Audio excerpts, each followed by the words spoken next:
বিবি এবং স্বামীতে মাগো মা একটা কাপড়ে নামাজ পড়েছে, তাইলে বলুন না এরা নামাজের ভক্তই কত না ছিল।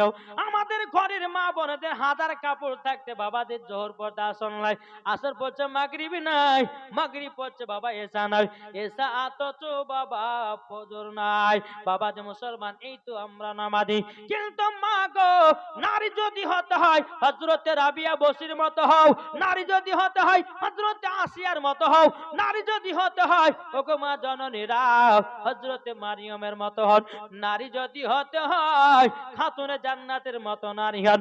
ও মা জননী যে খাতুনে জান্নাত জীবনে এক ওয়াক্ত নামাজ কাজা করত না, আর আমাদের ঘরের মা বোনেরা এরা জীবনে বাবা সিরিয়াল কাজা করে না।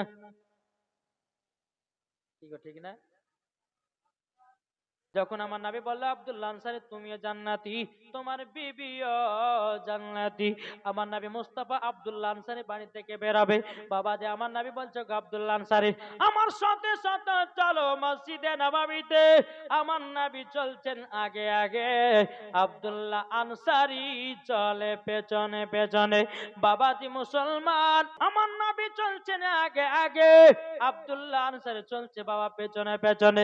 বেড়াতে রাস্তায় চলতে চলতে বাবা একটা খেজুরের গাছে দুটা বাচ্চাকে কে যেন বেঁধে রেখেছে। আমার নবীজি বলছো গো আব্দুল্লাহ আনসারী গো, দেখো দেখো দেখো দেখো বাচ্চা দুটোকে কে যেন খেজুর গাছে বেঁধে রেখেছে, আর বাচ্চা দুটো চোখের পানি ঝরায়া ঝরায়া বাবা কান্না করতে আছে। বেরাদর ইসলাম মুআজ্জাজ সামানিকরাও, আমার নবী বলছো গো আব্দুল্লাহ আনসারী চলো যাই, বাচ্চা দুটো কেন কান্না করতে আছে? আমার নবী মুস্তাফা এবং আব্দুল্লাহ আনসারী বাবাজি বাচ্চা দুটোর কাছে গিয়ে বাবা বেরাদর ইসলাম মুআজ্জাজ সামানিকরাও, আমার নবী বলছো বাচ্চারা গো তোমাদের কে এইরকম অবস্থা করেছি? বাচ্চা দুটোকে দেখে বলছে নবী গো নবীজি আমরা দু ভাই এই খেজুরের গাছে দুটো খেজুর খেয়েছে বলে এক ইহুদি আমাদেরকে খেজুরের গাছে বেঁধে রেখেছে। ওগো নবীজি গো কষ্ট সহ্য করতে পারি না। আমার নবী মুস্তাফা চোখের পানি বাবা যে আপনার ঝরঝর করে পড়তে দেওয়া। এদিকে বেরাদার আব্দুল্লাহ আনসারী তিনিও কান্না করতে লেগেছে। আমার নবী মুস্তাফা কান্না করতে করতে মসজিদে নববীতে গেল রে বাবা। আব্দুল্লাহ আনসারী তিনিও কান্না করতে করতে মসজিদে নববীতে গেলেন। যাবার পরে বলতেছে উমারে ফারুক বলছে নবী গো কে আপনাকে কাঁদিয়েছে বলুন না। নবী গো একবার বলুন তার গর্দান কেটে জমিনে ফেলিয়ে দেব। আমার নবী মুস্তাফা কথা বাবাজি বলে নাও। হযরত আবু বকর সিদ্দিক বলছে নবী গো কে দুঃখ দিয়েছে? নবী গো আপনি কান্না করছেন কেন, কি কার জন্য কান্না করছেন বললো। আমার নবী মুস্তাফা কথা বলতেছেন না। হযরত তালহা রাদিয়াল্লাহু তাআলা আনহু তিনি বলতেছেন নবী গো আপনাকে কে কাঁদিয়েছে বলুন লাও। একবার তো নবী বলুন। বেরাদার ইসলাম মুআজ্জাজ সামানিকরাম, বেরাদার কোন মতেই নবী আমার কথা বলেন লাও। এদিকে হযরত উসমান গনি রাদিয়াল্লাহু তাআলা আনহু আমার নবী মুস্তাফার জামাই, আমার নবী মুস্তাফার জামাই হযরতে উসমান গনি, দুই নূরের অধিকারী হযরত উসমান যুন্নুরাইন বাবাজি, দুই নূরের অধিকারী হযরত উসমান গনি রাদিয়াল্লাহু তাআলা আনহু নবীর কাছে হাজির। ওগো নবীজি আপনি কান্না করছেন কেন বলুন লাও। আমার নবী বলছো গো উসমান গনি তবে শোনো গো, আমার চোখ মুবারকের পানি যদি বন্ধ করতে পারবে উসমান তুমি পারবা। জোরে বলেন সুবহানাল্লাহ। যে হযরত উসমান গনি এত টাকা পয়সার ধন দৌলতের বাবা মালিক ছিল, বাবাজি দান করতেও ভালোবাসতো। উসমান গনি আল্লাহ পাক আল্লাহ তাআলা তিনাকে এত গনি বানিয়েছে, মালদার বানিয়েছে, ফকির মিসকিনদেরকে দানও করেছে। জোরে বলেন। নবী বলছে ওগো উসমান গনি তুমি আমার চোখের পানি বন্ধ করতে পারবো? নবী আমার হযরত উসমান গনি বলছে, নবী গো কি হয়েছে বলুন। ওগো উসমান, আমি যখন আব্দুল্লাহ আনসারী বাড়ি থেকে আসছিলাম, আসার পথে একটা খেজুরের গাছে দুটো বাচ্চাকে যেন এক ইহুদি বেঁধে রেখেছে, শুধু দুটো খেজুর খাওয়ার পরিবর্তে। বলে তাই নাকি বললাম। ওগো উসমান গনি, ওই বাচ্চা দুটোকে যতক্ষণ আমার কাছে না নিয়ে আসবাও, আমি ততক্ষণ চোখের পানি আমার বন্ধ হবে না। বাবাজি মুসলমান ভাইরাও, এই সূরা মানিকের যখন বাবাজি কথা বলো, হযরত উসমান গনি রাদিয়াল্লাহু তাআলা আনহু তিনি ইহুদির কাছে গেল। যাওয়ার পরে বলছো, আরে ইহুদি রে, তো রাস্তার ধারে একটা খেজুরের গাছ আছে, যে খেজুরের গাছে দুটা বাচ্চাকে বেঁধে রেখেছিস, ওই খেজুরের গাছের দাম ক টাকা নিবি বল। ইহুদি বলছে দেব না। উসমান গনি বলছে দিতেই হবে। ইহুদি বলছে দেব না। উসমান গনি বলছে দিতেই হবে। বলে তোকে দিতে হবে, যা নিবি তাই দেব। উসমান গনি বলছে তুই যা নিবি একটা গাছের দাম, আমি সেটাই তোকে দিব। ইহুদিটা মনে মনে বলছে যে এই সুযোগে সুযোগে অনেক কিছু চাইলি। ইহুদিটা বলছে, বলে উসমান গনি, বলে দিবা তো? বলে হ্যাঁ দেব, যা চাবে তাই দেব। ইহুদিটা বলছো, উসমান গনি, তোমার 100 বুগাত দাগের জমির দাগের ভেতরে একটা নয় দুটো নয়, তোমার যতগুলি খেজুরের গাছ আছে, একটা গাছের পরিবর্তিতে অতগুলি দিতে হবে। কথা বললাম, 100 বিঘা জমিতে যতগুলি খেজুর গাছ আছে, হ্যাঁ, ওই খেজুর গাছগুলো আমাকে দিতে হবে, আর একটা খেজুর গাছ তুমি পাবা। উসমান গনি বলছে, বলে যা, তোকে আমি তাই দিয়ে দিলাম। ইহুদিটা বলতেছে, বলো উসমান গনি, তুমি তো ভাবলে না, দেখলে না, চিন্তা করলে না, তুমি একবার ডাইরেক্ট বলছে হ্যাঁ দিয়ে দিলাম। বাবা উসমান গনি বলতে চাই, ওরে ইহুদি, তোরা নবীর মোহাব্বত কি তোরা বুঝবি রে? আমার জমি জায়গা খেজুরের বাগান থেকে আমার নবী মুস্তাফার চোখ মুবারকের পানির দাম বেশি। বাবা যে মুসলমান ভাইয়েরও, এই সোনামানিকেরও, বাবা যে খেজুর গাছটা কিনে নিল, বাবা যে খেজুর গাছে যে দুটো বাচ্চা বাঁধা ছিল, বাচ্চা দুটোকে নিয়ে গিয়ে আমার নবীজির কাছে হাজির। বলে নবী গো, ও গো নবীজি, আপনার জন্য জীবন দিতে রাজি গো নবী, কিন্তু আপনার চোখ মুবারকের পানি দেখতে রাজি নয়, পানি দেখতে রাজি নয়। নবী গো, আপনি আপনার জন্য দুটো বাচ্চাকে নিয়ে এসেছি। আমার নবী মুস্তাফা চোখের পানি ঝরঝর করে ফেলায় বলতেছে, ওগো উসমান গনি গো, ওগো উসমান গনি, আল্লাহ তোমাকে আরো মালদার বানাবে। জোরে বলেন বেরাদার ইসলাম মাদান সামানিকরাম। বাচ্চা দুটোকে আমার নবী সম্মুখে বসে আছে। আমার নবী বলছে, ওগো বাচ্চারা, তোমরা কদিন ধরে খাওনি বলো না?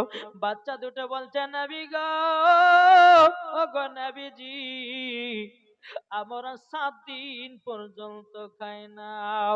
আমার নবী বলছে, ওগো উসমান গনি, খেজুরের বাগান থেকে কিছুটা খেজুর নিয়ে যাও, আমি বাচ্চা দুটোকে হাত দিয়ে খাওয়াবো। জোরে বলেন না সুবহানাল্লাহ। খেজুর নিয়ে আসা হলো। আমার নবী মুস্তাফা দুটি বাচ্চাকে, বাবা খেজুর দুটো আপনার খাওয়াচ্ছে রে বাবা। বাচ্চা দুটো চোখের পানি ঝরঝর করে বলছেন, নবী গো, ওগো নবীজি গো, আপনার মতো কোন নবী হবে না। ওগো নবী গো, আপনি হলো রহমতের নবী। আপনি ছোটদেরকে যেমন শ্রদ্ধা করেন, বড়দেরকে শ্রদ্ধা করেন, গরিবকে যেমন ভালোবাসেন, বিধবাকে বুকে জায়গা দেন গো নবী।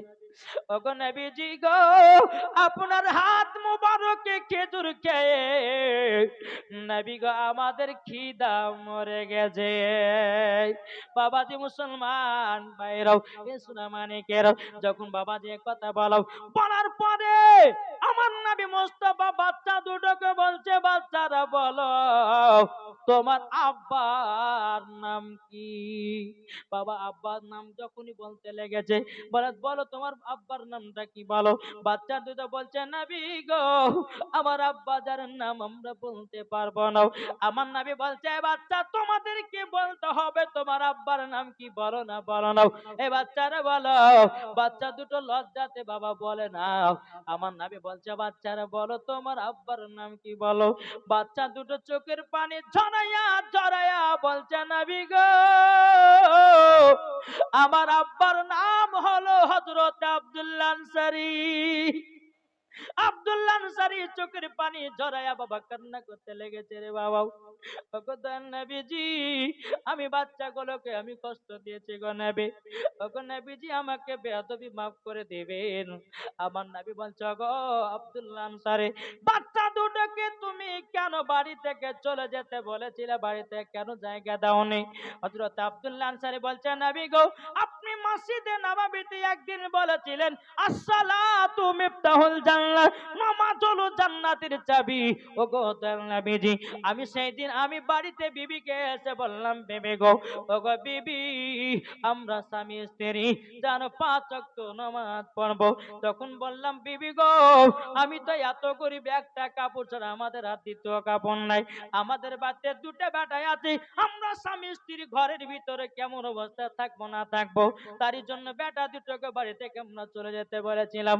ওগো নবীজি ওগো নবীজি নামাজ পড়ার কারণে জোরে বলেন আমার নবীজি বলছে গো আমার সাহাবীরা দেখো দেখো হযরত আব্দুল্লাহ আনসারী তিনি এমন একটা নামাজের মহব্বত করেছে নিজের সন্তানের থেকে নামাজকে গুরুত্ব দিয়েছে। নারে তাকবীর, নারে রিসালাত, মাসলাকে আলা হাজরাত। বাবাজি মুসলমান ভাইরাও এই সূরা মানিকেরাও যখন বাবা এই কথা বলার পরে বেরাদার আমার নবী মুস্তাফা বলতে গো বাচ্চারাও যাও যাও যাও তোমার আব্বা তো জান্নাতি হয়েছে, এই বাচ্চারা তোমার মা তো জান্নাতি হয়েছে। আমি গায়বের সংবাদদাতা নবী এটাও দুনিয়ার সরজমিনে দাঁড়িয়ে দাঁড়িয়ে আমি তোমাদের দুই ভাইকে জান্নাতের সার্টিফিকেট দিলাম। বাবাজি মুসলমান ভাইরা নবীর সাহাবীরা বাবা মন খারাপ। আমার নবী বলতে সাহাবীরা তোমরা মন খারাপ কেন? হযরত উমর ফারুক, হযরত আবু বকর সিদ্দিক, হযরত তালহা, হযরত জুবাইর বাবা এইরকম ভাবে 10 জন সাহাবী নবীকে বলতে নবী গো আপনি তো আব্দুল্লাহ আনসারীদেরকে নামাজের সার্টিফিকেট দিলেন, জান্নাতের সার্টিফিকেট দিলেন, নবী গো আমাদেরকে কে সার্টিফিকেট দিবে? আমার নবী মুস্তাফা দুনিয়ার সরজমিনে দাঁড়িয়ে দাঁড়িয়ে বাবা একটা নয় দুটো নয় বাবাজি 10 জন সাহাবীদেরকে বাবাজি জান্নাতের সার্টিফিকেট দিয়েছে। এটাই হলো আমাদের নবী। আল্লাহ বলছে বান্দারে আমার হাবিবুল্লাহ হাত মুবারক এলাকায় আছে, তাইলাতে এলাকায় আছে, কতজন ব্যক্তি জাহান্নামে যাবে, কতজন ব্যক্তি জান্নাতে যাবে, আমার নবী মুস্তাফার হাত মুবারক এলাকায় আছে। জোরে বলুন না সুবহানাল্লাহ। বেরাদুল ইসলাম মাদাস মানিকরাও আসুনে বাবা তাইলে এরকম নামাজ আব্দুল্লাহ আনসারী নিজের সন্তানের প্রতি মায়া করে না, নামাজ এক ওয়াক্ত ছাড়ে নাই।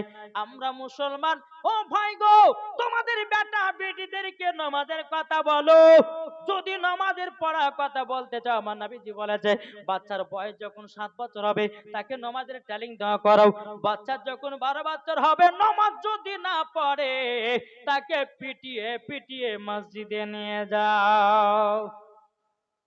কি গো বেটাদেরকে কেউ মেরেছেন নামাজের জন্য? একটু হাত তুলে দেখান তো কে মেরেছেন। বেটা প্রাইভেট না গেলে মারবেন, বেটা স্কুল না গেলে মারবেন, বেটা কোচিংয়ে না গেলে মারবেন, বেটা যদি আপনার কলেজে না যায় মারবেন। কেন? মাসে মাসে তো টাকা গুনতে হচ্ছে। আর নামাজের কথা বেটাকে বলো না, আর বলবে কেমন করে রে বাবা, বাপই তো নামাজ পড়ে না। কি গো ঠিক না? বাপই তো নামাজ পড়ে না। আমার আলিমউদ্দিন নকশবন্দি রহমাতুল্লাহ আলাইহি বলেছে বৃক্ষ তুমি কেমন ফলে তোমার পরিচয়, যেমন গাছ হবে তেমন ফল ধরবে। মা যদি নামাজি হয় বিটি নামাজি হবে, মা যদি পর্দাবালি হয় বিটি পর্দাবালি হবে। এদিকে মায়েরা আছে না নাই? কি গো এটা যে পর্দা করে সব মিথ্যা পর্দা। কি পর্দা বললাম? এই যে জোরে বলেন না, মিথ্যা পর্দা। লোক দেখানো পর্দা। যদি বলছে মানুষে কেন পর্দা কত ফরজ, ফরজ আছে, কিন্তু আমি বলবো এটা মিথ্যা পর্দা। কেন বলছে বাপ, তুমি মেলাতে পর্দা করো না, ঘাটে পর্দা করো না, শহরে পর্দা করো না, যুবকদের সঙ্গে পর্দা করো না, এখানে ওখানে পর্দা করো না, যখনই তুমি জালসা শুনতে আসবে অমনি বাবাজি পর্দা করবে। আল্লাহ বলছে বান্দি রে, এই পর্দার আমার দরকার নাই। পর্দা যদি করতে হয় খাতুনে জান্নাতের মতো করো, পর্দা যদি করতে হয় হযরতে রাবিয়ার বসির মতো করো, পর্দা যদি করতে হয় হযরতে মা খাদিজা রাদিয়াল্লাহু তাআলা আনহার মতো করো, মরার পরে জান্নাতি হওয়া। কেন আল্লাহ পাক আল্লাহ তাআলা আমাদের সকলকে নবীজির গোলাম বানায় নাই, জোরে বলুন না আল্লাহুম্মা আমিন। তাই আপনাদেরকে বলতে চাই রে বাবা, আল্লাহ পাক আল্লাহ তাআলা আমাদের সকলকে নবীজির গোলাম বানায় নাই, নবীজির আশিক বানায় নাই, জোরে বলুন না সুবহানাল্লাহ। তাই আপনাদেরকে বলতে চাই রে ভাই, আমরা নবীকে মোহাব্বত করতে রাজি আছি না নাই? এটা হাত তুলে দেখেন, এই নবীকে মোহাব্বত করবেন, নবী ছাড়া কোনো গতি না, হাত তুলেন। নবী ছাড়া কোনো গতি নাই। আইলে বাবাজি নবী ছাড়া যখন গতি নাই, এটা কিন্তু মাদ্রাসা। একদিন আমাদের হবে লাশ, আমাদের নাম একদিন লাশ হবে না? হবে, হবে না? বলতেছে একদিন আমার নাম হবে লাশ, একদিন আমার নাম হবে লাশ, একদিন তোমার নাম হবে লাশ, ঠিক না? একদিন তোমার নাম হবে লাশ, একদিন আমার নাম হবে লাশ, একদিন তোমার নাম হবে লাশ। সাদা কাপড় পরবে দেহ, রবে না আর আপনি কেহ, সাদা কাপড় পরবে দেহ, রবে না আর আপনি কেহ, বন্ধ হবে রে নিঃশ্বাস, একদিন তোমার নাম হবে লাশ, একদিন তোমার নাম হবে লাশ। মসজিদে এলানে হবে, একে একে জানবে সবে, সকলে আসবে তোমার বাড়ি। মসজিদে এলানে হবে, একে একে জানবে সবে, সকলে আসবে তোমার বাড়ি। বড় পাতা গরম পানি আনিবে কেউ আতর দানি, বড় পাতা গরম পানি আনিবে কেউ আতর দানি, কেউ গিয়ে কাটবে ঝাড়ের বাস, একদিন তোমার নাম হবে লাশ, একদিন তোমার নাম হবে লাশ। যেরকম একদিন যদি লাশ হয় তাহলে এত অহংকার কেন ভাই? টাকা জমি জায়গা, টাকার অহংকার। আল্লাহ বলছে বান্দারে, টাকার মালিক বানিয়েছে তোকে আমি, জমির মালিক বানিয়েছে আমি। জমি টাকা পয়সা ধন দৌলতের মালিক বানিয়েছে কে? আল্লাহ। আল্লাহ বলছে বান্দা অহংকার করো না, একদিন তোমার হবে নাম লাশ, অন্ধকার কবরে যেতে হবে রে ভাই। ইমানদারের জন্য অন্ধকার কবর কঠিন ভয়ানক জায়গা, আর বেঈমানদারের জন্য বাবা ভয়ানক জায়গা। তাইলে বলুন, ইমানদার হয়ে মরতে চাই না বেঈমানদার হয়ে? এটা জোরে বলেন। ইমানদার হয়ে মরতে চায়, আল্লাহ পাক আল্লাহ তাআলা বলতেছে যারা বাবাজি ইমানদার হয়ে কবরে যাবে বাবাজি তারাই হবে জান্নাতি মুসলমান। জোরে বলুন সুবহানাল্লাহ। বাবাজি আমরা কবরকে ভয় করি কি করি না? এই হাত তুলে দেখান তো কে কে করেন, করেন না? আমার নবী বলছে যারা কবরকে ভয় করে তাদের দ্বারাতে গুনাহ বলতে কোনো জিনিস নাই। তাহলে একবার আরেকবার হাত তুলে বলুন কবরকে কারা কারা ভালোবাসেন, ভয় করে? আপনাদেরকে বলতে আছে, আল্লাহ বলছে বান্দা গো, তোমাদের কাছে মরণের চিঠি আছে। কিসের চিঠি? মরণের চিঠি। আমার আল্লাহ বলছে প্রত্যেকটা বান্দাদের কাছে মরণের চিঠি একটা নয় দুটো নয় বাবাজি 5টা চিঠি আছে। কটা? কটা বললাম? 5টা। তাহলে 5টা মরণের চিঠি শুনতে চান না, চান না? তাহলে দুটো ভাবে কে দাও। মরণের চিঠি 5টা আছে, তোমরা ভালো করে মনে রেখো, মাথায় সেভ করে নাও, মেমোরিতে বাবাজি লোড করো। এ বাবাজি মুসলমান ভাইরাও, আল্লাহ পাক আল্লাহ তাআলা বলছো গো বান্দারা গো, মরণের 5টা চিঠি। 1 নাম্বার হলো বাবা মাথা আর চুল পেকে যাওয়া। কি গো, মরণের চিঠি কি? মাথার চুল পেকে যাওয়া। আল্লাহ বলছে বান্দারা গো, তোমাদের মাথার চুল যখন পেকে যাবে, তোমরা ভেবে নিও মরণের টাইম কাছে এসেছে। বেরাদের ইসলাম মুআজ্জাজ সামানিকেরাও, 2য় নাম্বার মরণের চিঠি হলো বাবাজি মুখের দাড়ি পেকে যাওয়া। যাদের মুখে দাড়ি পেকে গেছে, আল্লাহ বলছে বান্দা তোমাকে মরণের মেসেজ পাঠায়া দিয়েছি, বান্দা গো তুমি পড়ে দেখো।